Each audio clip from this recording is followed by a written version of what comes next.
Nas últimas horas, relatos dramáticos vindos da Ucrânia revelam o sofrimento de voluntários brasileiros presos em combates brutais. Entre promessas quebradas e ataques incessantes, essas histórias mostram um conflito que engole vidas e desafia qualquer limite humano. O primeiro capítulo traz a trajetória de Lucas Felipe e a aterrorizante tática conhecida como moedor de carne. Essa estratégia, usada por Rússia e Ucrânia, transforma trincheiras em armadilhas letais, onde cada avanço custa centenas de vidas. Na sequência, a narrativa expõe o drama da família de Gabriel Pereira, jovem mineiro vitimado no fronte, o recrutamento sigiloso pelas redes sociais e as dificuldades em repatriar corpos revelam um cenário sombrio de abandono diplomático. O terceiro capítulo mergulha na dor de famílias que lutam contra o silêncio das autoridades. Histórias de voluntários latino-americanos mostram que o padrão de aliciamento e envio direto ao combate não é exclusivo dos brasileiros.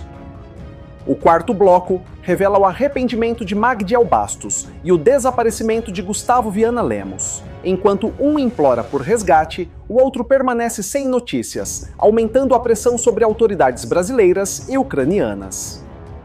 A partir daí, a narrativa se expande para mostrar a dimensão internacional do conflito.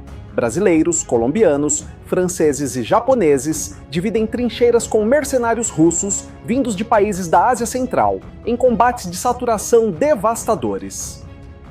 O sexto capítulo conecta todas essas histórias e expõe números alarmantes. Mais de 2 dezenas de brasileiros vitimados, dezenas de desaparecidos e centenas de estrangeiros recrutados. As consequências políticas e humanas são incalculáveis. Antes do fim, veremos como famílias criam redes clandestinas para rastrear combatentes e cobrar respostas. Em meio a ruínas e propagandas de guerra, essas conexões se tornam a única esperança de identificar corpos e resgatar sobreviventes. E no desfecho, revelações chocantes expõem o custo humano desse conflito prolongado. A pergunta que fica no ar promete dividir opiniões e gerar debate intenso entre quem assiste até o fim. Comenta aqui comigo se você, seja homem ou mulher, aceitaria defender a Ucrânia ou a Rússia por um valor mensal equivalente a 12 meses de trabalho no Brasil. Ou seja, a cada mês lá seriam 12 meses de trabalho aqui. Caso positivo, me fala qual lado defenderia. Lembrando que essa matéria foi baseada nas notícias do Sky News, The New York Times, BBC, The Guardian, Al Jazeera, Sputnik, RT News e Telegram.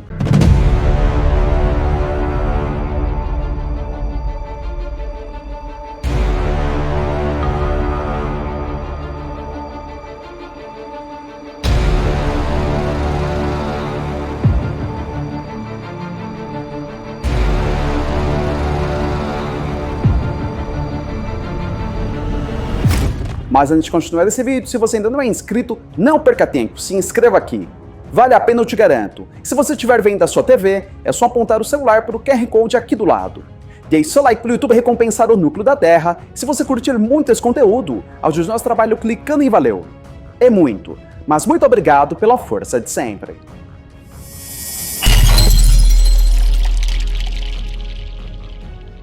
Lucas Felipe, paranaense que se voluntariou para lutar na Ucrânia, relata ter sido enganado pelas forças locais. Ele afirma ter ido para operar drones, mas foi enviado direto para a linha de frente em Kharkiv, área onde ataques russos recentes usaram artilharia pesada e drones kamikaze. Com apenas treinamento básico, Lucas enfrenta o chamado moedor de carne, tática de exaustão usada por ambos os lados. O método consiste em enviar ondas de soldados para desgastar defesas inimigas, resultando em enormes baixas humanas por ganhos mínimos de território. Na aplicação russa, bombardeios massivos antecedem avanços de infantaria. Lançadores múltiplos, BM-21 Grad e obuses 2S, 19 MSTA saturam linhas ucranianas antes do envio de tropas. Cada onda expõe pontos fracos e força o inimigo a gastar munições vitais. A Ucrânia também utiliza da estratégia, mas de modo defensivo. Fortifica cidades destruídas, transforma prédios em bunkers e usa drones e HIMARS para atingir comboios russos. O objetivo é drenar recursos e impedir avanços, mesmo sob destruição constante. Kharkiv virou exemplo extremo. ruínas servem de muralha improvisada e campos minados cercam acessos. O som incessante da artilharia e dos drones cria pânico psicológico, tornando o combate um desgaste mental tanto quanto físico para quem resiste. Lucas afirma que sua função mudou sem aviso. De técnico em drones, virou soldado de trincheira. Sem poder voltar ao Brasil, denuncia abandono diplomático e relata que a embaixada brasileira se recusa a intervir, alegando limitações legais no conflito. Ele diz registrar cada momento em vídeos, temendo desaparecer sem deixar rastros. A estratégia é alertar outros brasileiros para que não sejam atraídos pelas promessas de funções técnicas que, na prática, terminam em combate direto contra tropas russas. Fontes militares locais confirmam que estrangeiros são frequentemente enviados às áreas mais perigosas, como parte do esforço ucraniano para manter posições cruciais. Esses combatentes recebem armamentos leves e raramente participam de decisões estratégicas. Nos últimos ataques em Kharkiv, observadores relatam o uso de ogivas convencionais russas de alta fragmentação, projetadas para maximizar danos em áreas urbanas. Estima-se que dezenas de mísseis e drones suicidas tenham sido empregados em apenas 2 dias. O cenário expõe um padrão brutal. Voluntários estrangeiros, muitas vezes mal preparados, são lançados em combates intensos para sustentar defesas esgotadas. E a pergunta surge: comenta aqui comigo se você acha que vale o risco de estrangeiros lutarem por outra nação. Enquanto Lucas enfrenta o moedor de carne em Kharkiv, outro caso expõe o lado oculto do recrutamento. A família de Gabriel Pereira, mineiro de 21 anos, denuncia que o jovem foi aliciado por redes sociais e enviado ao combate sem treinamento adequado. Gabriel partiu do Brasil no início do ano e manteve o segredo até chegar à Ucrânia. Prometeram treinamento técnico, mas logo foi deslocado para as linhas de frente em Izium, região próxima da fronteira russa, conhecida pela intensidade dos bombardeios de artilharia. A morte do jovem ocorreu em julho, mas a família só soube por listas russas publicadas em redes. A confirmação oficial nunca veio. O corpo permanece desaparecido e o Itamaraty alega que depende de resposta ucraniana para iniciar qualquer processo de repatriação. O esquema de aliciamento descrito por familiares inclui promessas de passaportes rápidos e custos reduzidos de viagem. Jovens vendem tudo para custear o deslocamento e, ao chegar, têm passaportes retidos, tornando impossível abandonar o fronte por conta própria. Em Izium, relatos de sobreviventes indicam que Gabriel foi enviado em missões de infantaria sem suporte aéreo. Tropas russas usaram mísseis guiados e drones Lancet, conhecidos por precisão letal contra blindados e trincheiras expostas. O impacto psicológico sobre familiares é devastador. Sem informações concretas, eles vivem entre a esperança e o desespero, pressionando autoridades brasileiras e questionando a legalidade do recrutamento de cidadãos para combates estrangeiros. Casos como o de Gabriel não são isolados. Grupos de ex-combatentes brasileiros afirmam que dezenas de voluntários do país já enfrentaram situações semelhantes, muitos deles vitimados em ataques de saturação na linha de frente ucraniana. O padrão do recrutamento repete-se: promessas iniciais de funções técnicas ou apoio logístico, seguidas de envio direto ao combate. A tática russa de ataques em ondas e bombardeios pesados aumenta as chances de baixas entre estrangeiros mal equipados. Documentos de investigações internacionais indicam que as perdas em Izium foram acentuadas pelo uso russo de ogivas termobáricas, capazes de gerar explosões de altíssima temperatura. A destruição deixou quarteirões inteiros em ruínas e centenas de vitimados. A cada revelação, cresce a indignação de famílias que exigem respostas. A história de Gabriel se soma à de outros brasileiros, criando uma pergunta silenciosa que ecoa. Comenta aqui comigo se você acha que o Brasil deveria intervir nesses recrutamentos ocultos. Após o caso Gabriel, novos relatos revelam que outros brasileiros também caíram no mesmo esquema. Jovens são atraídos por promessas de aventura e ganhos rápidos, mas acabam presos em zonas de combate devastadas por artilharia e drones suicidas russos. As famílias denunciam um padrão: contatos feitos por redes sociais, viagens custeadas pelos próprios voluntários e ausência de suporte diplomático. Ao chegar, são enviados diretamente para cidades arrasadas, sem preparação real para o que vão enfrentar. Entre as regiões mais citadas por ex-combatentes estão Bakhmut e Avdiivka, locais onde a Rússia aplicou intensamente a tática do moedor de carne. Cada quarteirão tomado custa centenas de vidas e toneladas de munições disparadas em questão de horas. Relatórios independentes apontam que em Avdiivka foram usados lançadores múltiplos BM-21, Grad e sistemas termobáricos TOS-1A, capazes de destruir prédios inteiros com ondas de calor extremo. Voluntários estrangeiros eram posicionados em áreas vulneráveis. Famílias brasileiras enfrentam barreiras legais para repatriar corpos. Autoridades exigem confirmação oficial da Ucrânia, mas as listas de baixas raramente chegam completas. Isso deixa parentes meses sem saber se seus filhos estão vivos ou vitimados. O caso de Gabriel repercutiu porque perfis russos publicaram imagens de identificação de combatentes estrangeiros. Essa exposição digital cria terror psicológico e é usada como arma de propaganda, aumentando a dor das famílias distantes. Investigações jornalísticas revelam que dezenas de latino-americanos, incluindo brasileiros, argentinos e colombianos, foram aliciados da mesma forma. Muitos sequer tinham experiência militar e aceitaram pela promessa de treinamento rápido. O padrão se repete: promessas quebradas, uso de estrangeiros em combates mais perigosos e silêncio diplomático. Enquanto isso, russos ampliam ataques combinando drones Lancet e ogivas de fragmentação, elevando o número de vitimados a cada ofensiva. Na linha de frente, a rotação de tropas é mínima. Voluntários permanecem semanas sem descanso, vivendo em trincheiras encharcadas e sob bombardeios constantes. Essa rotina drena a moral e transforma cada dia em uma luta pela própria sobrevivência. Em meio a tantas perdas e histórias ocultas, cresce a pressão sobre governos. A cada revelação, surge um questionamento incômodo. Comenta aqui comigo se você acha que esses voluntários deveriam ser impedidos de se alistar nesses combates estrangeiros. O desaparecimento de Gabriel expôs a fragilidade do apoio consular brasileiro. Sem confirmações oficiais, famílias ficam reféns de informações de colegas de combate e listas divulgadas por canais militares na internet, muitas vezes imprecisas e tardias.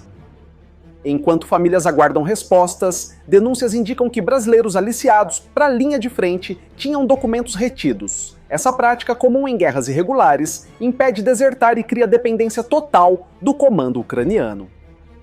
Ex-combatentes relatam que a chegada à Ucrânia envolve centros de triagem improvisados em Kiev. Lá, estrangeiros são enviados rapidamente para zonas críticas como Izium e Donbass, sem tempo de adaptação nem treinamento adequado para armamentos pesados. A Rússia aproveita essa fragilidade com ataques coordenados de saturação. Mísseis Iskander e drones Shahed varrem posições ucranianas, forçando voluntários mal equipados a enfrentar artilharia de longo alcance sem proteção efetiva. Dados recentes apontam que o uso de ogivas convencionais russas dobrou nas últimas semanas. Cada bombardeio emprega dezenas de projéteis, combinando explosão e fragmentação para maximizar baixas e pressionar moral ucraniana. O caso de Gabriel não é isolado. Investigações revelam outros brasileiros vitimados no fronte. As histórias seguem um padrão de aliciamento, envio imediato para combate e silêncio diplomático após desaparecimentos ou confirmações de vitimados. A denúncia da família também expôs como redes sociais se tornaram ferramentas de recrutamento. Perfis falsos oferecem aventuras e promessas de status militar, mas ocultam o cenário real: cidades destruídas e baixas em massa de estrangeiros. Em paralelo, a Ucrânia enfrenta dificuldades para manter o fluxo de voluntários. Muitos desistem após as primeiras semanas de combate, e relatos de arrependimento e pedidos de resgate se multiplicam entre famílias latino-americanas. Organizações de direitos humanos pedem investigações sobre o tratamento dado a estrangeiros no conflito. Questionam desde as condições precárias até a falta de reconhecimento legal de combatentes mortos, que ficam sem registro oficial. Com cada denúncia, cresce a pressão internacional e a pergunta ganha força. Comenta aqui comigo se você acha que governos deveriam intervir para impedir o recrutamento de estrangeiros em zonas de combate tão letais. Magdiel Bastos, de Imbituba, embarcou para a Ucrânia sonhando em apoiar a defesa do país, mas após poucos dias relatou arrependimento. Exausto e sem recursos, ele implora ajuda para retornar ao Brasil, pedindo socorro público e diplomático. Magdiel descreve condições extremas, frio intenso, bombardeios diários e alimentação escassa. Sem treinamento avançado, acabou designado para tarefas de infantaria em áreas de risco, sob constante ataque de drones e ogivas de fragmentação russas. A história de Magdiel ecoa casos anteriores de brasileiros que buscaram voluntariamente a Legião Internacional, mas enfrentaram realidade brutal. Muitos voltam traumatizados, outros, como Gabriel e Lucas, permanecem presos em zonas críticas. Enquanto Magdiel pede ajuda, outra família em Santa Catarina vive angústia diferente. Gustavo Viana Lemos desapareceu há um mês após missão em Kharkiv. Sem corpo nem confirmação, parentes oscilam entre esperança e temor de que ele tenha sido vitimado. Gustavo, ex-marinheiro brasileiro, partiu no início do ano movido pelo sonho de defender inocentes. A família tentou dissuadi-lo, mas ele insistiu. Hoje, amigos relatam que ele foi visto pela última vez durante intenso bombardeio russo. Em Kharkiv, ataques recentes envolveram mísseis guiados e drones suicidas. Fontes apontam o uso de sistemas Iskander e Shahed, combinados para sobrecarregar defesas ucranianas. Ogivas de fragmentação devastaram posições em áreas civis e militares. A dificuldade em confirmar baixas reflete o caos do conflito. Corpos permanecem em zonas disputadas e identificações ocorrem semanas depois. Para famílias, cada dia sem notícia amplia o sofrimento e gera protestos nas redes sociais. Autoridades brasileiras admitem limitações para resgatar ou confirmar mortes de cidadãos no exterior. Dependem da cooperação de governos locais e da obtenção de dados em meio a ofensivas constantes e cidades parcialmente controladas por forças russas. Em meio a tantas tragédias, cresce o debate sobre a presença de brasileiros no conflito. Enquanto alguns veem heroísmo, outros alertam para manipulação emocional e riscos desproporcionais impostos a voluntários mal preparados. A cada novo relato, o cenário fica mais sombrio e a tensão aumenta. Comenta aqui comigo se você acha que o Brasil deveria criar regras mais duras para impedir cidadãos de se alistarem em combates estrangeiros. Além dos casos recentes, investigações listam dezenas de brasileiros vitimados desde 2022 no conflito ucraniano. Entre os nomes mais conhecidos está Thalita do Vale, ex-modelo que atuou como atiradora de elite e morreu em ataque russo em Kharkiv. Thalita foi vitimada em 30 de junho de 2022, durante ofensiva russa contra um bunker. Ela integrava a Legião Internacional e ganhou notoriedade após imagens suas circularem nas redes, simbolizando o papel de voluntários brasileiros. Douglas Rodrigues Búrigo, veterano do Exército Brasileiro, também foi vitimado no mesmo ataque, ao tentar resgatá-la. O caso gerou comoção e expôs o perigo extremo enfrentado por estrangeiros designados para posições avançadas de combate. Outros brasileiros, como André Hack Barry e Thiago Nunes, seguiram destino semelhante. Ambos morreram em missões na região de Luhansk, onde a Rússia intensificou bombardeios com artilharia pesada e drones de reconhecimento combinados com ataques de precisão. Estima-se que mais de 24 brasileiros tenham sido vitimados desde o início do conflito. A maioria atuava sem vínculo oficial com o Brasil, integrando forças ucranianas ou batalhões estrangeiros especializados em combates urbanos. O lado russo também emprega estrangeiros. Mercenários oriundos da Índia, Nepal e Ásia Central são recrutados por empresas privadas alinhadas a Moscou. Relatos indicam o uso desses combatentes em ofensivas de saturação contra posições ucranianas fortificadas. A presença de voluntários estrangeiros transforma o conflito em palco global. Tropas de países como França, Estados Unidos e Japão aparecem entre os registros, enquanto mercenários russos incluem combatentes do Iêmen e de ex-repúblicas soviéticas. Armas utilizadas variam de drones kamikaze a sistemas de lançamento múltiplo. HIMARS, BM-21 Grad e mísseis Iskander se alternam em ataques, enquanto ogivas termobáricas e fragmentadas elevam o potencial destrutivo e a taxa de baixas em cada ofensiva. O recrutamento estrangeiro também levanta questões jurídicas. Sem status de soldados regulares, muitos mortos não recebem honras militares nem indenizações, deixando famílias em limbo legal e sem apoio financeiro após a perda de seus parentes. A complexidade desse cenário expõe o custo humano do combate prolongado. Comenta aqui comigo se você acha que estrangeiros deveriam ser proibidos de participar de guerras que não envolvem seus próprios países. Nos últimos meses, relatos apontam aumento no número de desaparecidos brasileiros. Sem registros oficiais, famílias se apoiam em redes de ex-combatentes que trocam informações informais sobre sobreviventes e corpos encontrados no campo de batalha. Esses grupos paralelos criaram listas próprias, muitas vezes mais precisas que as divulgadas por autoridades. São atualizadas com fotos e coordenadas de trincheiras e cidades destruídas, expondo a brutalidade dos combates travados em regiões como Donbás. Enquanto isso, organizações humanitárias alertam que os corredores de evacuação permanecem inseguros. Drones e mísseis violam acordos de cessar-fogo temporário, transformando tentativas de resgate em armadilhas mortais para voluntários e civis. O debate internacional cresce. Até que ponto governos devem permitir que seus cidadãos participem de combates estrangeiros sem regulação? A falta de controle resulta em desaparecimentos, recrutamentos abusivos e mortes não reconhecidas oficialmente. A dor das famílias brasileiras se mistura à de parentes de colombianos, argentinos e europeus que também perderam filhos nesse conflito prolongado. A ausência de respostas alimenta a revolta e pressiona governos a agir antes que novas tragédias ocorram. As histórias de Lucas, Gabriel, Magdiel e Gustavo revelam uma realidade implacável. Voluntários estrangeiros são usados como escudos em combates onde a vida vale pouco, e as promessas feitas antes do alistamento evaporam na primeira explosão. O moedor de carne segue ativo em várias frentes, ceifando vidas em troca de avanços mínimos. Armas termobáricas, drones suicidas e mísseis de precisão transformam cidades em cinzas, enquanto famílias aguardam respostas que raramente chegam.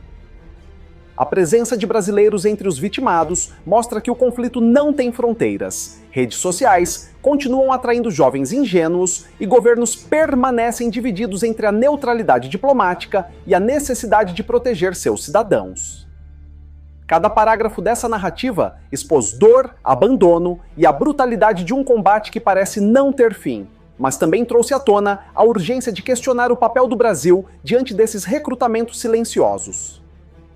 Comenta aqui comigo se você, seja homem ou mulher, aceitaria defender a Ucrânia ou a Rússia por um valor mensal equivalente a 12 meses de trabalho no Brasil. Ou seja, a cada mês lá seriam 12 meses de trabalho aqui. Caso positivo, me fala qual lado defenderia.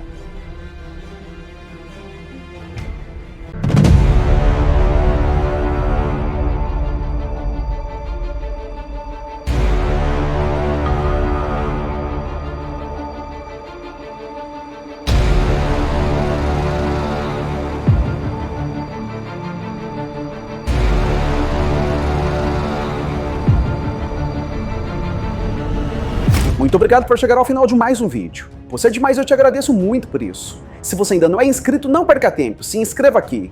Vale a pena, eu te garanto. E se estiver vendo da sua TV, é só apontar o celular para o QR Code aqui do lado. Deixe seu like para o YouTube recompensar o núcleo da Terra. Se você curtir muito esse conteúdo, ajude nosso trabalho clicando em valeu. É muito, mas muito obrigado pela força de sempre. E a gente se vê na próxima matéria.